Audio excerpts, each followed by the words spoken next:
Hey guys, we're going to wet our paper as we do with watercolor. You always want to wet your paper first.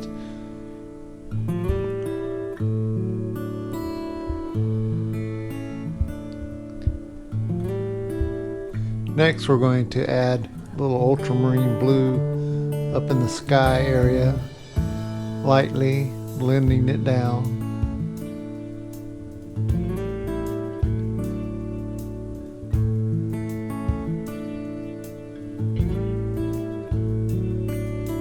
We also want to work our way down to the mid section where we're going to add some raw sienna.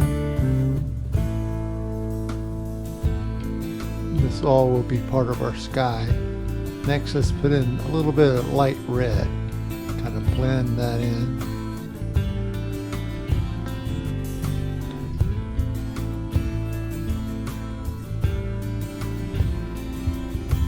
Put a touch of light red in there still. It doesn't have to be completely blended. Next we're going to put in some ultramarine blue near the bottom of the page.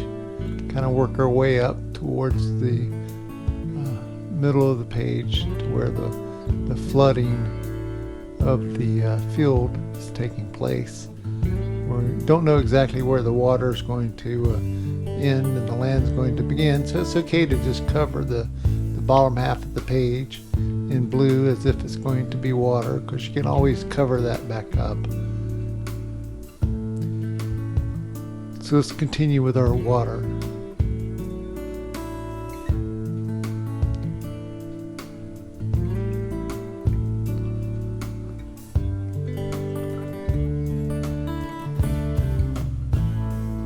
Next, let's place some land features in. So after we finish the blending here, try to get it smooth.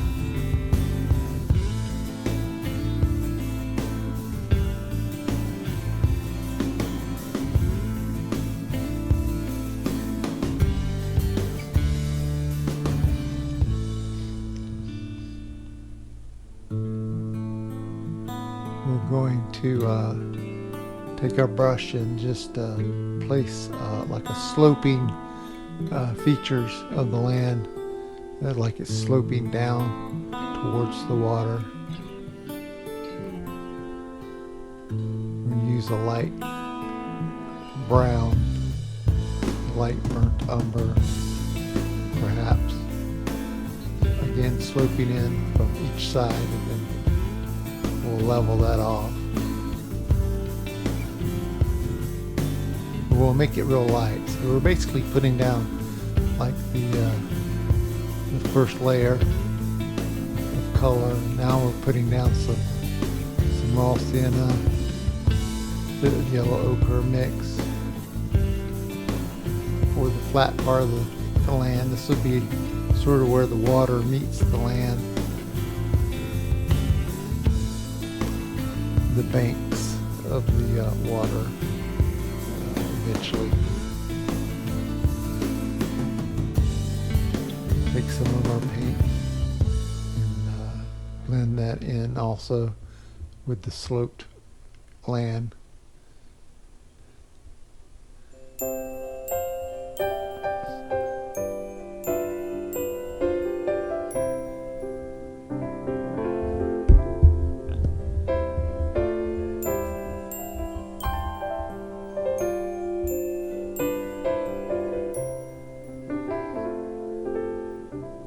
What we'll probably do next is place sort of a mountain or hill backdrop.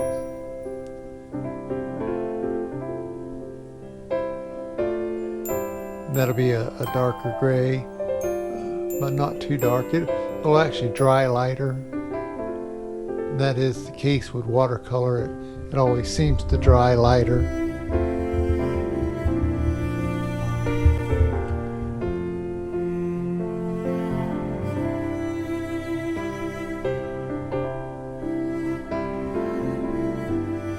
We'll probably take some green, which could be a mixture of yellow and blue, mixed green. Also, believe it or not, you can take yellow and Payne's gray and actually come up with another shade of green.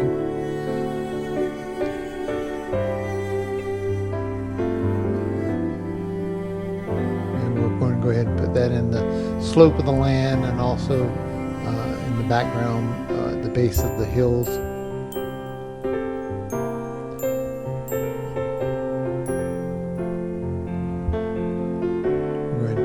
Add some raw sienna, a little bit darker there at the edge of the water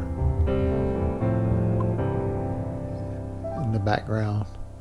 Now we're going to take some of that raw sienna and we're going to dab it in like land features along the edges of the water.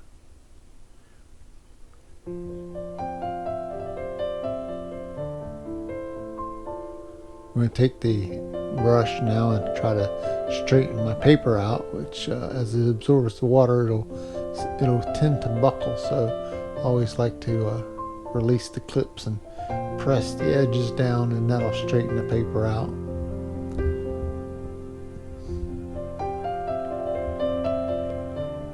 Now I'm going to clean my brush there and kind of get rid of the excess water.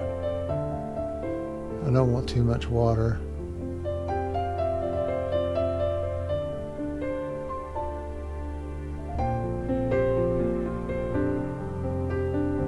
I'm going to take some Payne's gray and I'm going to take the very edge of my brush and just lightly dab it in along the edge, kind of giving it a muddy banks, like a muddy look to the edge.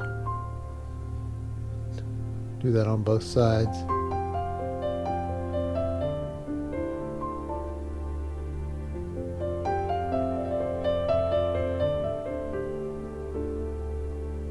There we go. And as we continue on, that'll blend in. It won't look so pronounced. Just right. It'll look just right when we get done. Next, we'll start to add the trees, taking the corner of my Hake brush and just dabbing in some distant trees. And depending on the size of the tree and where you place it on the paper, depends upon the creation of a depth to your painting. So here we have a larger tree on one side of the water, and then you have another tree, not quite as large, but it's going to basically be generally located the same distance as the other tree. And then you'll see the two beyond that, which shows it further back, which again gives it depth. And then even beyond that, you have the hills, which again gives it depth. We're going over our trees again to give it more of a greener look, more contrast to it.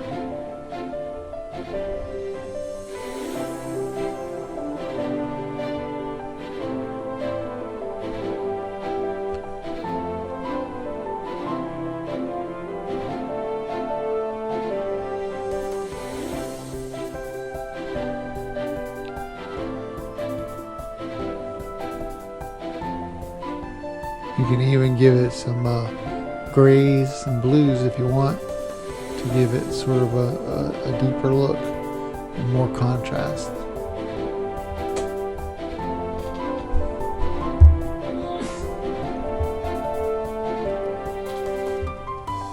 Excuse me.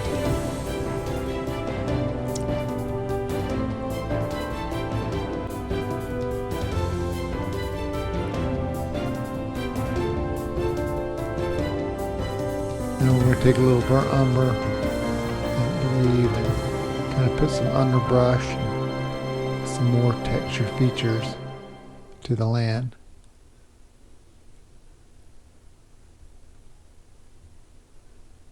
As you see, I'm coming down along the banks, and it'll help blend into that Payne's gray that we had put down earlier.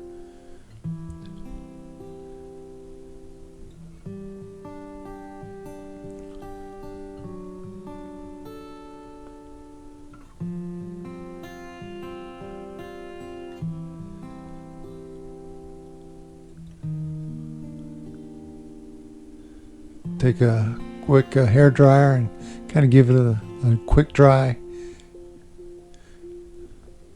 We're going to take our liner brush now, a small one like a 0, and we're going to put in posts, fence posts. We're going to lead that all the way down to the water's edge. And since this is a scene that's considered a flooded field, that fence post will continue out into the water. And as we get further in the water, it'll be less posts, but maybe down to its tips, just the tips of the posts showing. As we cross the water, we'll start to come up out of the water and show more posts.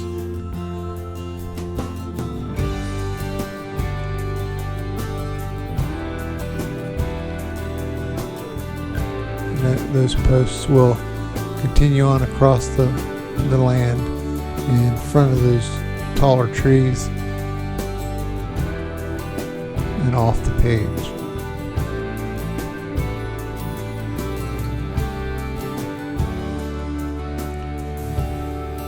We'll have to come back and place some boards along that fence line onto those posts to complete the fence look. And as we zoom in a little later in the painting, you'll see what I mean. So we're adding those horizontal boards. And this is kind of an old, decrepit fence. It's aged and parts of the boards are probably falling down. Next we're going to put in the brush. That's what I'm doing now in the foreground. And actually the foreground I like to keep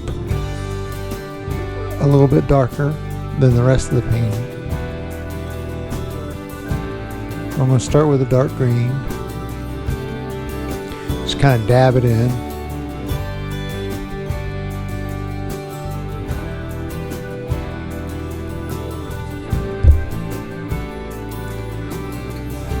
Dab, dab, dab. Both sides. And I can darken that up later if I want. Next, I'm going to put in some grass along that foreground. Mix of raw sienna, a little Payne's gray. And give it a little contrast. And put some of that gray in my green paint for the brush, which will help it darken it up some more.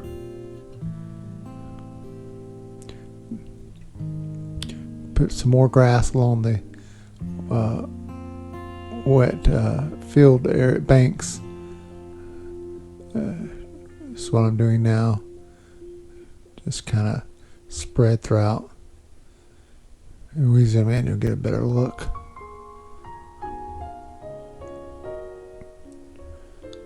I'm going to take the remainder of my brown and raw sienna and gray that I have in my brush and kind of spread that throughout the land textures of the painting, and the remainder of it dabbing into the trees, give it more of a darker contrast.